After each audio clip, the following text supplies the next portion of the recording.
स्मृति बिना माँ बाप की बच्ची थी।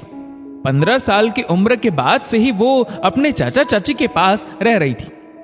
चाचा चाची ने उसे अपनी जिम्मेदारी समझकर हाई स्कूल तक पढ़ाकर घर के कामकाज में निपुण बना दिया। अब वो उसके लिए एक ठीक ठाक ससुराल की तलाश कर रहे थे ताकि उसका भी घर बस जाए और उनकी जिम्मेदारी खत्म हो। किसी रिश्तेदार के बताने पर एक रिश्ता आया। लड़के वाले स्मृति को देखने आ रहे थे। स्मृति भी सभी लड़कियों की तरह अपने होने वाले ससुराल के बारे में सब कुछ जानना चाहती थी। उसे बस इतना ही पता चला कि लड़के का नाम नीरज है, जो एक केमिस्ट की दुकान में काम करता है। उसके पिता का देहांत हो चुका था और वो अपनी माँ के साथ रहता है। स्मृति को संतुष्टि थी कि चलो ससुराल में कम से कम माँ तो मिलेगी। लड़का देखने में भी अच्छा था। दोनों की जोड़ी सही लग रही थी। नीरज, उसके चाचा चाची और बुआ स्मृति को देखने आए थे, लेकिन स्मृति की नजरें अपनी होने वाली सास को ढूंढ रही थी, जो शायद उनके साथ नहीं आई थी। स्मृति को आश्चर्य हुआ कि अपने इकलौते बेटे के रिश्ते की बात करने मां खुद क्यों नहीं आई।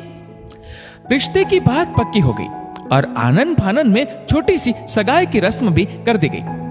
शादी से पहले सिर्फ एक बार ही स्मृति की अपनी सास से फोन पर बात हुई थी। शादी की सारी खरीदारी भी नीरज की बुआ और चाची जी ने ही की थी। जब स्मृति फोन पर नीरज से उसकी माँ के बारे में पूछती तो नीरज कहता, माँ को कहीं आना जाना अच्छा नहीं लगता। शादी का दिन भी आ गया। स्मृति की सासू माँ सरिता जी सिर्फ एक बार आशीर्वाद देने के लिए ही स्टेज पर आई थी।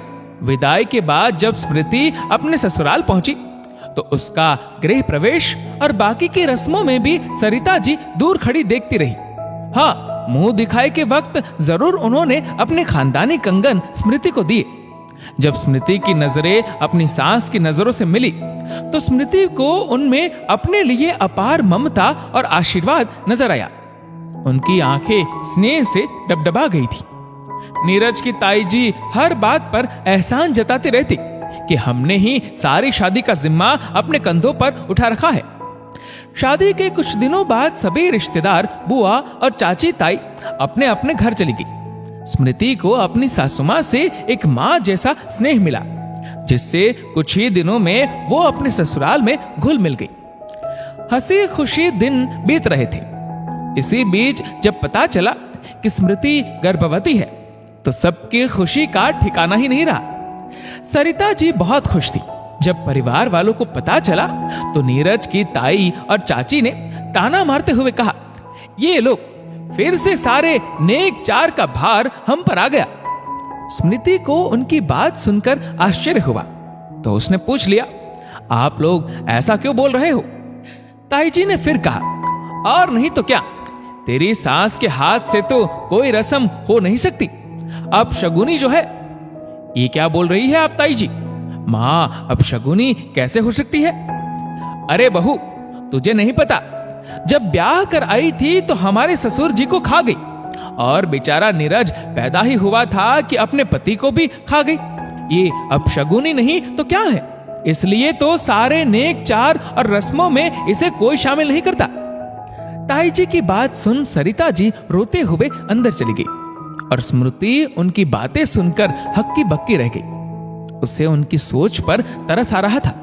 ताई जी, जीवन मृत्यु तो भगवान के हाथ में होती है, इसमें भला माँ का क्या दोष है?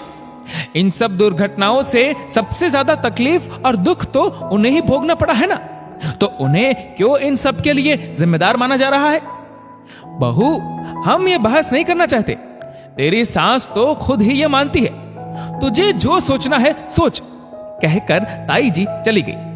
7वें महीने में स्मृति की गोद भराई थी तो स्मृति ने दृढ़ता से अपनी सास से कहा, माँ, मेरी गोद भराई तभी होगी जब सबसे पहले आप मेरी गोद भराई की रस्म करेंगी। नहीं नहीं बहू, कहीं कोई ऊंच नीच हो गई तो मैं कभी खुद को माफ नहीं कर पाऊंगी। सरिता जी ने डरते हुए कहा, नहीं माँ, आप खुद एक माँ है। जब अपने बेटे के लिए आप अशुभ नहीं तो मेरे होने वाले बच्चे के लिए आप कैसे अशुभ हो सकती है? ये मेरा अंतिम निर्णय है, नहीं तो मेरी गोद भराई भी नहीं होगी। स्मृति की जिद के आगे सबको झुकना पड़ा और सासू मां ने स्मृति की झोली में डरते डरते सबसे पहले शगुन डाल दिया। 9 महीने पूरे होने पर स्मृति ने एक प्यारे से बेटे को जन्म दिया। जब अस्पताल से स्मृति और नीरज अपने बेटे के साथ घर वापस आए तो स्मृति ने अपनी सासू मां से कहा, मां अपने पोते का गृह प्रवेश नहीं करवाएंगी? सरिता जी ने आरती की थाली से अपने पोते का स्वागत किया। स्मृति ने अपने बेटे को सरिता जी की गोद में डालते हुए कहा, ये लीजिए मां, आपका पोता, देखिए आपके आशीर्वाद से बिल्कुल स्वस्थ है। सरिता जी ने स्मृति को गले लगा लिया। परिवार की बाकी सभी औरतें एक दूसरे का मुंह देख रही थी।